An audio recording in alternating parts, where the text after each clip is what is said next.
Good morning and welcome back to Preserving with Penny Pinching Sue. Today we're going to use the pressure canner to pressure can the stock that we've just made. Now this will be an introduction to pressure canning if you've not used a pressure canner, or you might not have bought one yet, or you might have one in the cupboard that has been a bit scary. So I will go through step by step the process with this pressure canner. The pressure canner I've got is this Presto 23 quart pressure canner, and the canner is able to be used on any kind of heat source, whether it be gas, electric, or even induction.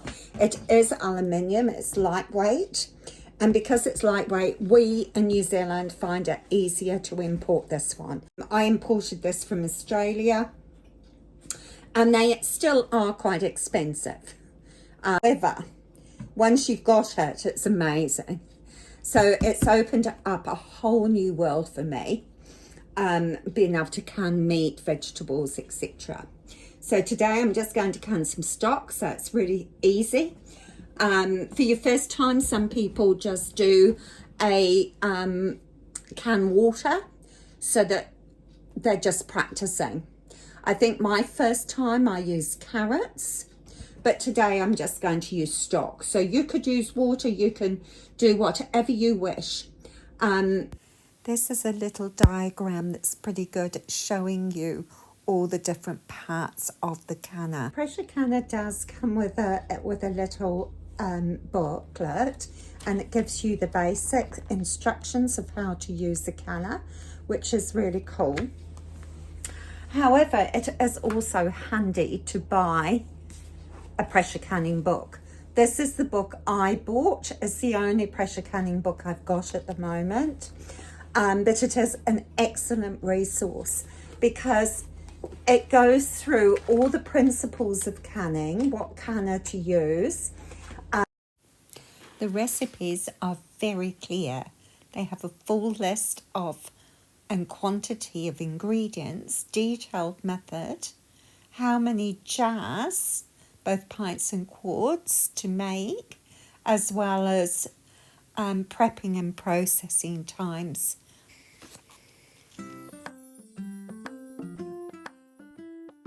We need hot jars for hot fluid, and the pressure canner needs heating up too.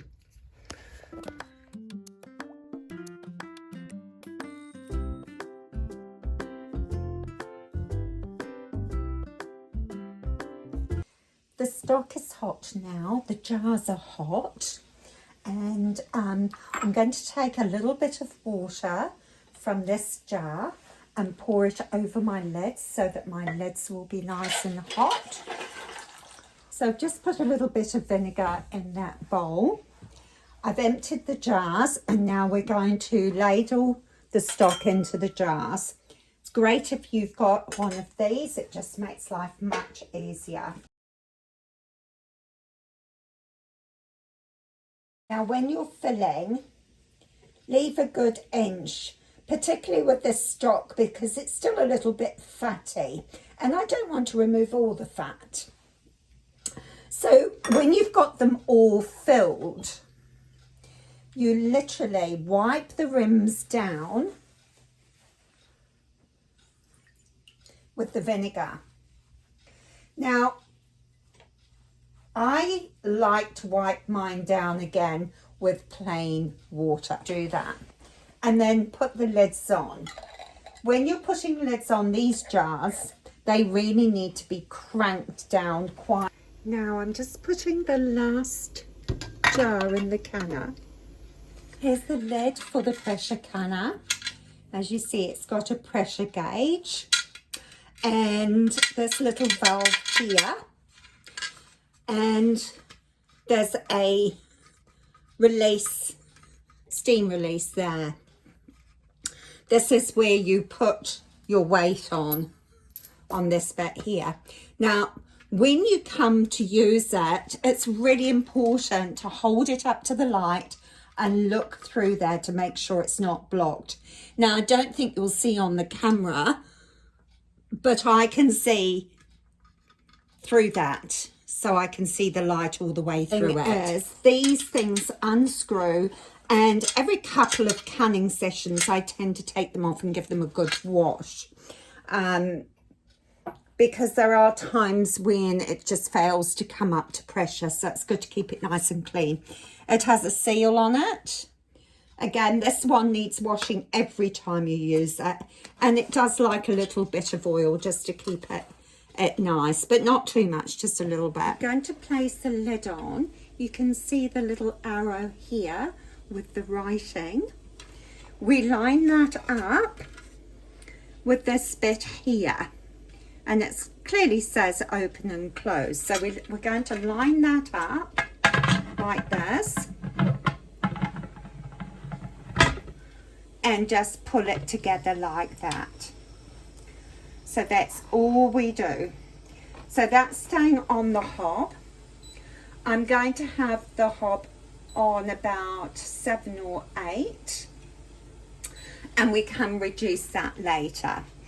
So what we are looking for now is to wait until we can see steam coming through this vent. When it comes up, we will see lots of steam. Now, I'm not sure if the camera is picking up the steam yet, but it is steaming here, and it's a steady flow. So now is the time to put the timer on for 10 minutes.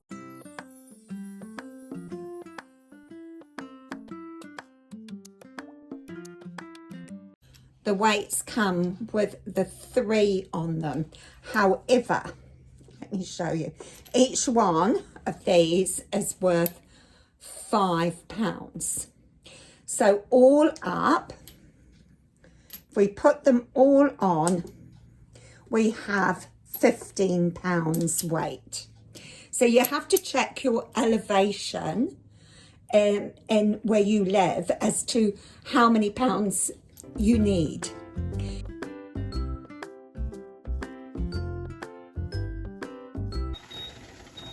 The vent has been venting all the steam for 10 minutes, so now is the time to put the pressure on. That's £10 there, and then we just leave that, and this little thing here should pop up, this little valve. There it goes, it's popped up. Now we're going to wait until the pressure gauge comes up to 10. The little jiggler is rocking away, and the pressure gauge is up to 10 psi. So now it's time to start timing. 20 minutes for the pints, or 500 mils, or 25 minutes if you're using quarts or a litre. The timer's now going off, so it's time to turn off the hob, and you can, if it's safe to do so, just gently lift the pressure canner to one side. Only move it if it's safe to do so. I'm just going to lift it up like this, very gently, and just literally move it off the heat. Now we need to leave that as is until the pressure gauge goes all the way back down to 0. And then once it reaches that point, then we're still going to leave it another 5 minutes to cool down. Now you can see the pressure has dropped down to 0, and this little valve here has gone down again, so it's flat. Now we can take the jiggler off, the weight,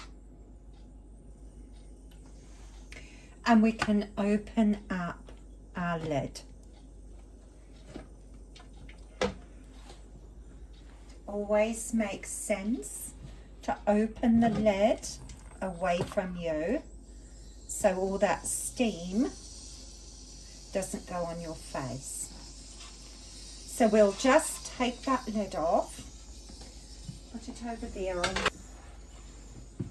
to cool down. If it was a really cold day, I would perhaps just leave the lid on the side like that. I have to be careful I don't bang myself on the cooker hood. So taking the cans out, those are just the bones, and placing them out of a draft, you don't want a draft, on a chopping board that has been covered with an old tea towel. Now some jars pop down straight away, the little indents on the lids. I did forget to say that whenever you use regular store-bought jars, you do need to use the lids that have the little press buttons in the middle. So then you will know whether they've sealed or not. Now all the cans are out of the canner. Don't be tempted to move them or press down on the lids. Oh, there's another one just popped.